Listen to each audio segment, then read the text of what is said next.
মোহাম্মদ মুজাফফর হোসেন যাকে আটক করা হলো তার বিষয়ে আসি। মানে দীর্ঘ ৪৫ বছর তিনি পলাতক থাকলেন।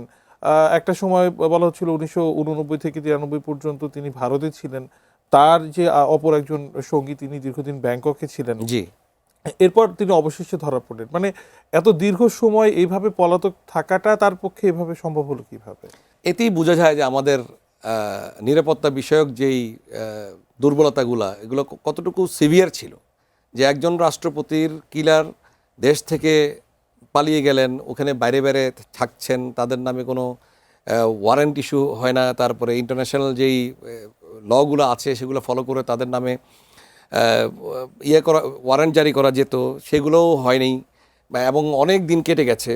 এবং যখনই প্রথম সময় যখন এবং এটা হওয়ার আরেকটা কারণ আছে যে ইমিডিয়েটলি কিলিংয়ের পরে কিন্তু ইফ ইউ রিমেম্বার ৮২ সালে general Ershad took over the পাওয়ার, ক্ষমতাতে আসলেন। যার কারণেই এই যে দীর্ঘ পরে আবার ৯০-তে উনি আবার ক্ষমতা ছাড়লেন, এই দীর্ঘ সময়টায় জিনিসটা অনেকটা চাপা পড়ে গিয়েছিল, কারণ সবটা নিয়ন্ত্রণ তখন ওনার হাতেই এবং এই ওনার হাতেই। এবং এর পরপরই ওনারা যখন এবং এই কিলারগুলো যখন অন্য পার্শ্ববর্তী দেশে যখন আশ্রয় পায় এবং যত বড় বাংলাদেশে যত বড় ইনসিডেন্টই ঘটে না কেন, সমস্ত কিলার যারা থাকে তারা পার্শ্ববর্তী দেশেই চলে যাচ্ছে।